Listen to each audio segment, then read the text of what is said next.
जय जगन्नाथ पिला माने तुमको वेलकम करुच्ची शुभस्मिता मिश्र ऑफिशियल यूट्यूब चैनल तरफ आज आम अष्टम श्रेणी साहित्य बहिर गोटे सुंदर कविताटे पढ़ा। कविता तो नुहे जहाँकि आम घरे घरे प्रतिदिन संध्या बेले ताको पाठ पढ़ती, संध्या बेले ताको पाठ करती।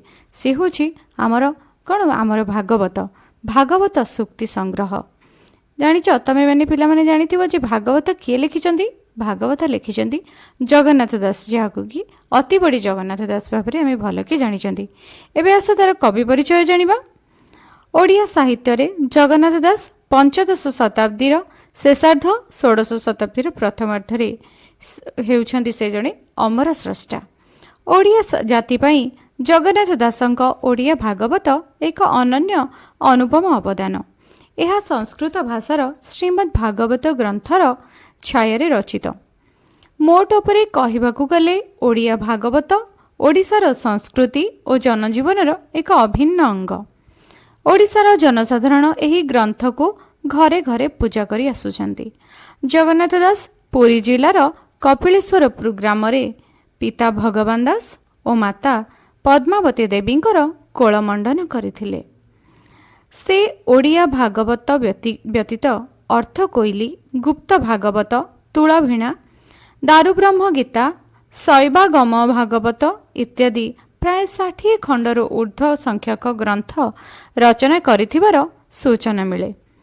प्रस्तुत पाठ्यांशटी जगन्नाथ दासंक प्रणीत ओडिया भागवत ग्रंथर विभिन्न स्कंधरू छात्र छात्री मानक पई बेस शिक्षणीय तथा विशेष उपयोगी 10 गोटी पद उद्धार करा जाइछि। पिला माने भागवतर आउ गोटे नाम मध्य अछि नवाक्षरी। प्रत्येक धाड़ी रे 9टी अक्षर थाए, सेथि पई ताको नवाक्षरी बोली मध्य कुआ जाय। आस एबे आमे पढ़िबा ओ तार अर्थ मध्य जानिबा। अनेक जन्म तप फले मनुष्य जन्म मही तले, ता जन्म धन्य ए संसारे जे रहे पर उपकारे।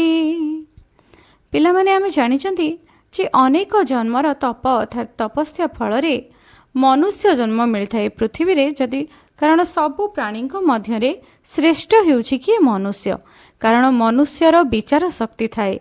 मनुष्य जहाँ भी करे से चिंता करिकी भल मंद चिंता करिकी करे, किंतु पशु पक्षी माने कौन करिपारंती कि आमर लज्जा थाए, आमर भय थाए, आमर स्नेह प्रेम राग ए सबु थाए, किंतु से सबु पशु पक्षी मानक मध्यरे न थाए, केवल मनुष्यक मध्यरे ही थाए। सेथिपाई कि मनुष्य को श्रेष्ठ प्राणी बा श्रेष्ठ जीव बोली कहा जाइछे।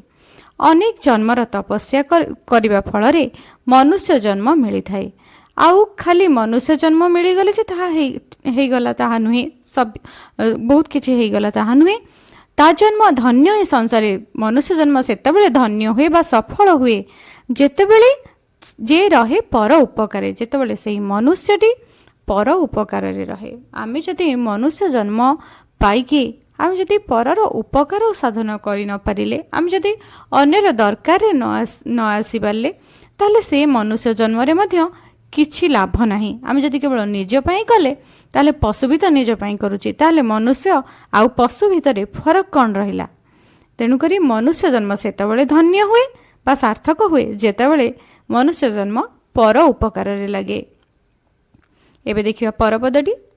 जे प्राणी परे हिंसा करे, देवता पूजे से न तरे, अमृत विनय वचन कही तो सेवा प्राणी मन।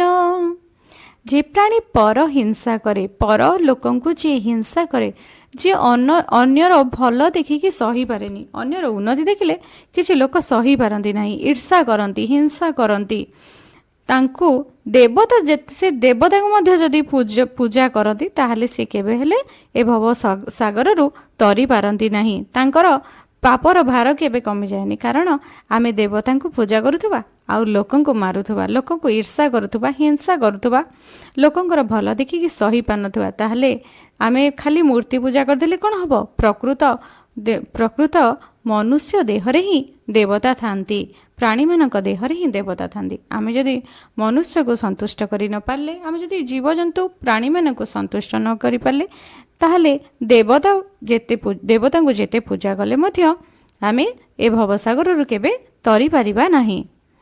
ଅମୃତ ବିନୟ ବଚନ କହି ଦୋଷିବ ପ୍ରାଣୀ ମନ। ସଦା ସର୍ବଦା ଆମେ ଗୋଟେ ସଂସ୍କୃତରେ ଗୋଟେ କଥା ଅଛି ଯେ ବଚନିକା ଦରିଦ୍ରତା, ଅର୍ଥାତ୍ ବଚନରେ କେବେ ଦରିଦ୍ରତା କର ନାହିଁ, କାରଣ କଥା କହିବାରେ ଆମକୁ ପଇସା ପଡ଼େନି। ଆମେ ଯଦି ଅମୃତ ବିନୟ ବଚନ କହିବା ତାହେଲେ ଆମେ ସମସ୍ତଙ୍କ ମନକୁ ତୋଷ କରିପାରିବା, ଆମେ ସମସ୍ତଙ୍କ ମନକୁ ଖୁସି କରିପାରିବା। ତେଣୁକରି ଯଦି ଆମ କଥା ଶୁଣି ଜଣେ ଖୁସି ହୋଇପାରୁଛି, ତାହେଲେ ଆମେ ଭଲ କଥା କାହିଁ ନ କହିବା, ଆମେ ଖରାପ କଥା କାହିଁକି କହିବା?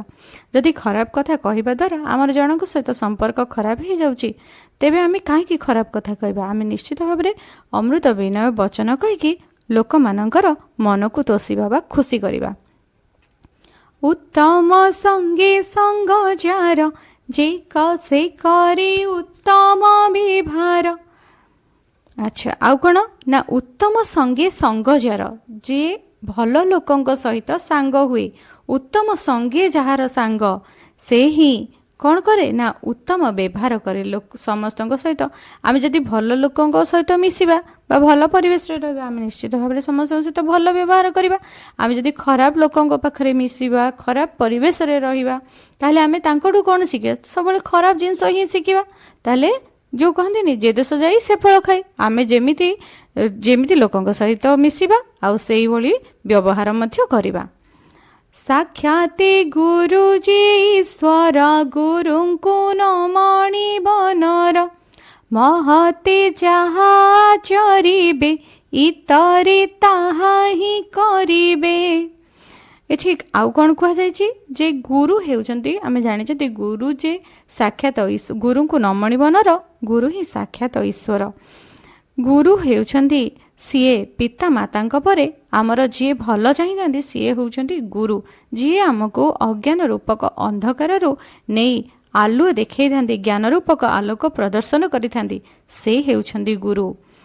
ଗୁରୁ ଆମକୁ ଭବସାଗରରୁ ପାରି କରିବା ପାଇଁ ମନ୍ତ୍ର ଦେଇଥାନ୍ତି। ଗୁରୁ ହେଉଛନ୍ତି ସାକ୍ଷାତ ଈଶ୍ୱର। ତେଣୁକରି ସେ ଗୁରୁଙ୍କୁ କେବେ ହେଲେ ଅସମ୍ମାନ କରିବ ନାହିଁ, ଗୁରୁଙ୍କୁ କେବେ ହେଲେ ନର ବୋଲି ମଣିବନି, ଗୁରୁଙ୍କୁ କେବେ ହେଲେ ସାଧାରଣ ମନୁଷ୍ୟ ବୋଲି ଭାବିବନି। ଗୁରୁ ଆମ ପାଇଁ କ'ଣ? ସାକ୍ଷାତ ଈଶ୍ୱର ସହିତ ସମାନ।